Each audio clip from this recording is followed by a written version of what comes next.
C'était une jeune fille assez intelligente. Un être malfaisant. Elle vivotait dans les années 60. Elle était imbue d'elle-même. C'était le mal incarné. Innocente, vulnérable, en demande d'amour et d'attention. C'était un monstre. Elle avait le mal vissé au corps. C'était le diable. Quand on pense à tous ces petits-enfants qui ont disparu.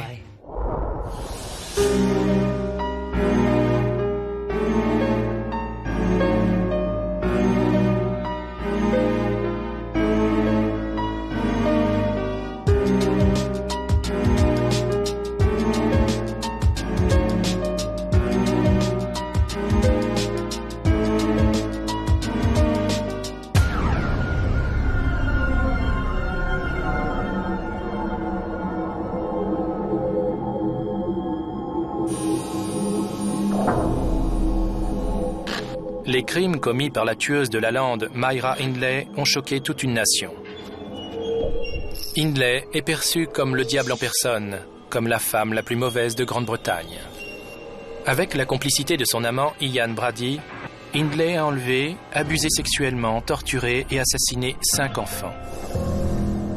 Elle a été condamnée à la prison à perpétuité. Les partisans d'Hindley affirment qu'elle n'aurait pas été capable de tuer sans l'influence de Brady. Grâce au psychocriminologue et profiler médico-légal David Holmes, nous allons explorer l'esprit de cette tueuse terrifiante. Hindley est-elle devenue captive de l'univers meurtrier de Ian Brady? Ou était-elle tout simplement une tueuse née? Quand on se pose la question de la prédisposition au meurtre, Myra Hindley est un cas très intéressant parce qu'elle dit qu'elle a connu une enfance tout à fait classique jusqu'à ce qu'elle rencontre un funeste inconnu qui l'a poussée à vivre dans le mal. Mais c'est une histoire un peu trop simple qui nécessite de plus amples investigations.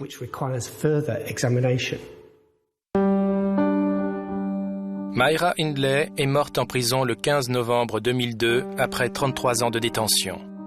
Elle avait 60 ans. Myra et Ian auraient très bien pu continuer à torturer, agresser sexuellement et assassiner des enfants si un homme, David Smith, n'était pas allé témoigner au commissariat de Hyde le 7 octobre 1965 après avoir vu Ian assassiner sauvagement leur 5e victime, Edward Evans. Leur dernière victime était Edward Evans. C'était un adolescent que Brady et Hindley avaient rencontré à la gare centrale et convaincu de les suivre jusqu'à leur domicile. Selon Myra, Ian l'avait abordé pour avoir une relation homosexuelle. Ils ont ramené Edward Evans chez eux et ce qu'il y a de particulier et d'intéressant dans ce meurtre, c'est qu'il a mis un terme à leur cycle meurtrier quand Ian a demandé à Myra d'aller chercher David Smith. David Smith est considéré comme le dur à cuire du quartier. Il a entamé une relation avec la sœur de Myra, Maureen. Ils se sont mariés avant d'emménager dans le lotissement tout proche d'Attersby, à côté de chez Myra et Ian. Ils passent beaucoup de temps tous les 4. David est très impressionné par le discours d'extrême droite de Ian, et il est également très vite influencé par sa conception très perverse de la vie. Myra a fait entrer David Smith dans la maison à l'endroit même où Edward Evans a été tué d'une manière extrêmement violente. Il était bien plus grand que leurs autres victimes. Il avait été plus difficile à tuer. Il y avait du sang partout. C'était une mort atroce. Brady manipule le beau-frère de Myra depuis des mois, et il croit le jeune homme de 17 ans capable de garder un secret, mais aussi de prendre activement part à leur projet macabre. Pourtant, Brady se méprend sur David. Edward Evans a donc finalement été tué et son corps enveloppé avant d'être monté à l'étage, non sans mal, et enfermé dans la chambre.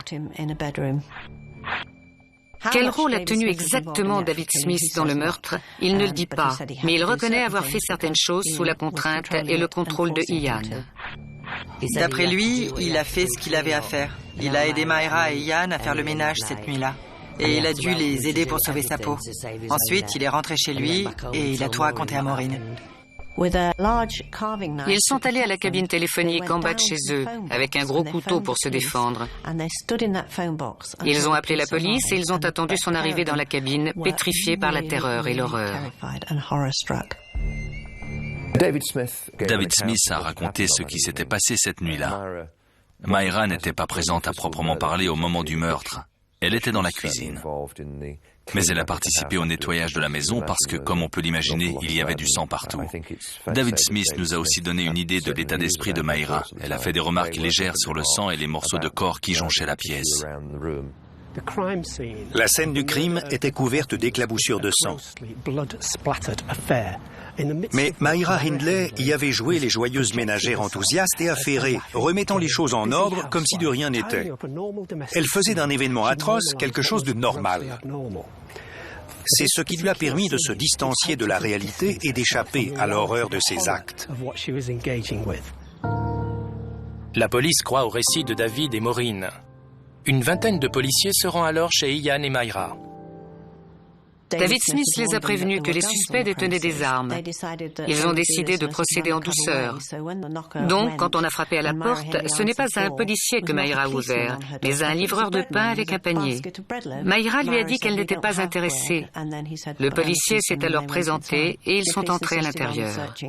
La police a insisté pour fouiller la maison contre leur volonté et ils ont fini par céder et le corps d'Edward Evans a été découvert. Sans le savoir, la police va tomber sur l'une des affaires criminelles les plus célèbres de Grande-Bretagne, les meurtres de la Lande. Ian Brady a été immédiatement arrêté, mais Myra Hindley a été relâchée après son interrogatoire. La police ne croyait pas à sa culpabilité. Mais David Smith était convaincu qu'ils avaient tué d'autres enfants. La police a donc poursuivi ses recherches et passé la maison au peigne fin. C'est là qu'elle a retrouvé une liste qui, d'après Ian, répertoriait des projets de cambriolage. Mais elle comportait des initiales mystérieuses, comme par exemple PB. La police a aussi retrouvé sur la tranche d'un livre de prière un ticket de consigne d'une gare de Manchester. Elle est donc allée réclamer le bien consigné et elle a récupéré une valise. La plupart des tueurs en série conservent des trophées de leurs victimes. Ça peut être des bagues, des bijoux ou des mèches de cheveux. La police a retrouvé dans cette valise des photos et des enregistrements des derniers instants de Leslie Ann Downey. Brady et Hindley n'ont pas dérogé à la règle. Ils ont fait des enregistrements audio de la torture, du meurtre et des supplications de Leslie Ann Downey. La petite Leslie Ann Downey, 10 ans, était portée disparue depuis 6 mois. David Smith confie à la police qu'Ian avait un jour fait des blagues sur des enfants enterrés dans la lande. Grâce à des photos de Myra et Ian avec leurs chiens prises dans la lande, les enquêteurs ont réussi à localiser un endroit potentiel où creuser et retrouver des corps. Myra a été arrêtée et inculpée quelques jours après Ian. Ils ont aussi emmené son chien Poupette parce qu'en établissant son âge, ils étaient capables de déterminer la date à laquelle les photos avaient été prises. Un vétérinaire a donc mis le chien sous anesthésie générale pour examiner ses dents et établir son âge.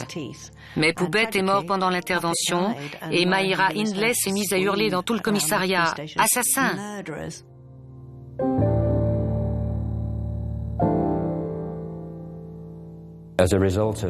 À l'époque, j'étais un tout jeune journaliste. Et après les rumeurs de fouilles dans la lande, on m'avait demandé d'aller suivre les fouilles de la police la nuit. Saddleworth Moor est déjà un endroit très angoissant à la base. Mais en pleine nuit, surtout quand on sait qu'on risque de tomber sur des corps d'enfants enterrés, ce n'était vraiment pas rassurant. Ça me fait froid dans le dos quand j'y pense.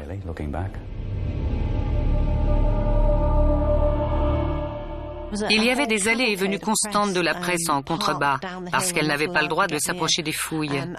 La police essayait de travailler discrètement à l'aube ou au crépuscule, et c'était très difficile parce qu'on a besoin de lumière dans la lande. C'est une vaste étendue sinistre. La police pense que les corps de 4 enfants disparus ont été enterrés dans la lande. Ces craintes sont fondées. Le 10 octobre 1965, le corps de Leslie Ann Downey est découvert.